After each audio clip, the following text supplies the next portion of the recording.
चिंता में बैठे कंस महाराज, और राज्य का राजा चिंता में है। पूतना आ गया। महाराज कैसे चिंता में डूबे हो, क्या बात है? पूतना, इतने पहरेदारी के बाद भी मेरे काल ने यहाँ जन्म ले लिया है। वो आ चुका है, अब समझ नहीं आता कि है कहाँ। पूतना कहने लगी, ये भी कोई चिंता वाली बात है? अरे अभी मैं जाती हूँ नगर नगर में, गांव गांव में, और सारे बच्चों को मार दूंगा, तुम्हें घर में घुसने कौन देगा? तुम इतनी क्रूर हो, राक्षसी हो, बड़े बड़े दांत हैं, काली हो, भयंकर रूप है, स्वरूप है, कौन घुसने देगा? बोले चिंता मत करो, मैं अपने दांतों को सेट करवा लूंगी, और तो और मैं सुंदर स्वरूप भेष बदल करके जाऊंगी। मारोगी कैसे? बोले मैं अपने स्तनों पर जहर लगा करके, विष लगा करके जाऊंगी, और जितने भी नगर के गांव के छोटे छोटे नवजात शिशु होंगे, मैं उन सबको घर जा करके इस दुग्ध पान को पिला करके, विष को पिला करके मार डालूंगी। उधर में पूतना चली है, और उधर में बड़ा सुंदर भाव यशोदा जी के यहाँ पर बधाइयां हो रही हैं। हो जियो श्याम लाला, जियो श्याम लाला, पीली तेरी पगड़ी रंग काला। जियो श्याम लाला, जियो श्याम लाला, पीली तेरी पगड़ी रंग काला।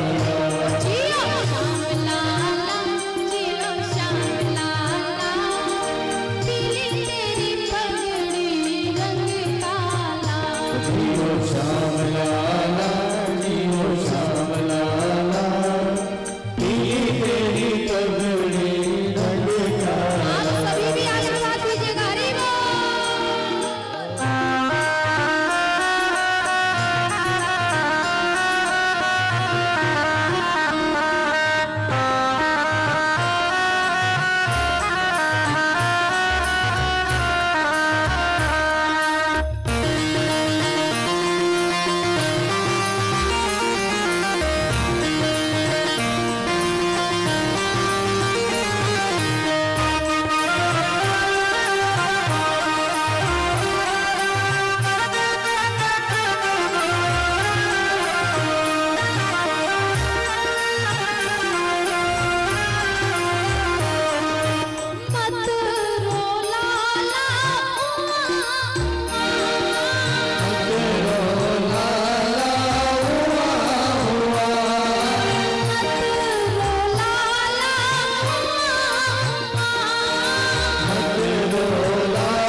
नंद के लाला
आशीर्वाद देना है ना लाला को और सभी कहो हो जियो श्याम लाला जियो श्याम लाला पीली तेरी पगड़ी रंग काला हो जियो श्याम लाला जियो श्याम लाला पीली तेरी पगड़ी रंग काला।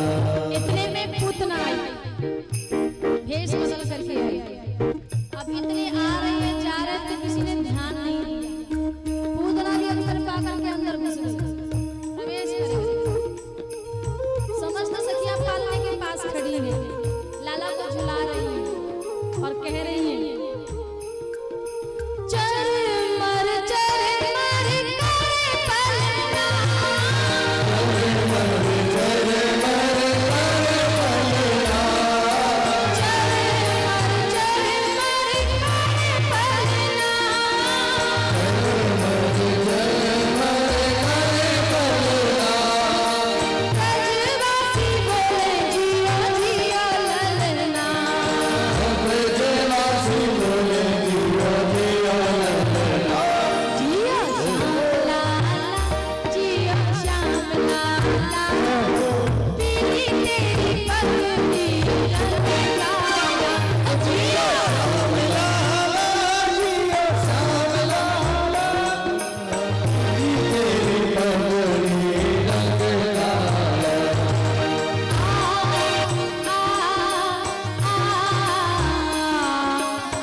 से जाएं और कब मैं इस कृष्ण को मार दूं। इस लाला आश्चर्य की बात, मैया दूध देखने चली गई रसोई में, सखियां अपनी बधाई लूटने में लगी, लाला पालने में अकेला। और जो पूतना सन्मुख पहुंची प्रभु के, श्रीमान जी के, श्रीमान जी ने नेत्र बंद कर दिए। कुछ विद्वान कहते हैं कि यहाँ लाला के नेत्र बंद करने का कारण था, जैसे ही पूतना आई तो मेरे श्रीमान जी के नेत्रों में एक है सूर्य और एक में है चंद्रमा। उन्होंने विचार किया कि अगर ये राक्षसी पूतना हमारे प्रभु को मारने आई है तो ऐसे उल्टा का हम दर्शन नहीं करेंगे, तो पलकों के माध्यम से अपने आप को ढक लिया। किसी ने भाव रखा कि लाला ने इसलिए नेत्र बंद किए थे, जब हम किसी देव की आराधना करते हैं ना तो हमारे नेत्र बंद हो जाते हैं। होते कि नहीं होते हैं? किसी मंदिर में जाओ तो नेत्र बंद हो जाते हैं। तो वो सीधा कांटेक्ट किससे कर रहे हैं? संपर्क साध रहे हैं भोले बाबा से। बोले आपको तो अभ्यास है, आपने तो पहले भी जब रत्नों में विष निकला तो पान किया था, और मैं तो जब ब्रजमंडल में माखन मिश्री खाए मिलता ही आया हूँ। बाबा आपको तो आदत है, आओ मिश्री आप पान करो तो दूध में पान करो। तो कछु अपना मत रखे कि लाला ने नेत्र इसलिए बंद कर लिए।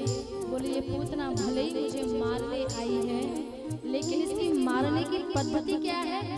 दूध पिलाना। और दूध कौन पिलाता है? एक माँ। तो इसको गति कौन सी प्रदान करो? पूतना ने श्रीमान जी को उठाया, दुग्ध पान कराने लगी। श्रीमान जी धीरे धीरे दुग्धपान करने लगे, दुग्धपान करने लगे, दुग्धपान करने लगे। और जो दुग्धपान करना प्रारंभ किया, अब तो दूध के साथ साथ उनके प्राणों का भी पान करने लगे। और जब जीव के हृदय से प्राण निकले, तन से प्राण निकले, तो कष्ट होता है कि नहीं होता है? पूतना को कष्ट हुआ, पीड़ा हुई। लाला को दूर करने का प्रयास किया, हटाने का प्रयास करती, लेकिन लाला तो हटाने का नाम ही नहीं लेते, हटने का नाम ही नहीं लेते।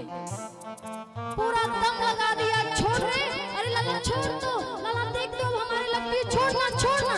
लेकिन छोटो सा लाला बोल गौरी मौसी वो तो पकड़ बढ़िया वे छोड़ गो अबे। अब पूतना ने देखा नेक सो लाला बोल पड़ो।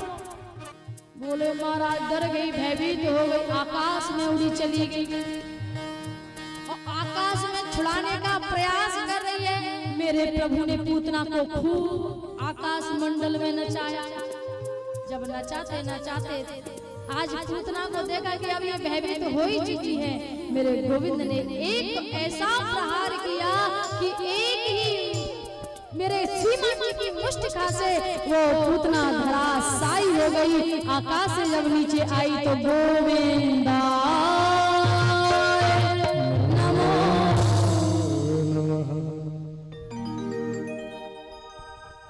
आवाज हुई, सब ब्रजवासी दौड़ पड़े। जाकर के देखा बड़ी सी राक्षसी है, असली रूप में आ गई। लाला वक्षस्थलों पर खेल रहा है। ब्रजवासी में जाकर के सूचना मैया यशोदा को दी, मैया तेरो लाला, आज तो तेरो लाला राक्षसी की वक्षस्थलों पर खेल रहा है। दौड़ पड़े सभी ब्रजवासी, मैया यशोदा दौड़ पड़ी, बाबा दौड़ पड़े। लाला को उतारा, यमुना के किनारे पूतना का दाह संस्कार किया। और आश्चर्य की बात तो ये, सुखदेव जी कहते हैं राजा परीक्षित जिस समय पूतना का दाह संस्कार किया तो उनकी चिता से दुर्गंध नहीं आई, सुगंध आई। राजा परीक्षित जी खड़े हो गए, प्रभु समझ नहीं आया, वो उल्टा राक्षसी मेरे प्रभु को, मेरे गोविंद को मारने के लिए आई। ऐसे कि हृदय से तो दुर्गंध आनी चाहिए थी, फिर सुगंध कैसे आई? बोले अरे राजा परीक्षित, जिस जीव का स्पर्श मेरे गोविंद से हो गया हो, ब्रह्म से हो गया हो, वो शरीर दुर्गंध रहित रह सकता है क्या? नहीं, उस तन से तो सुगंध ही आई।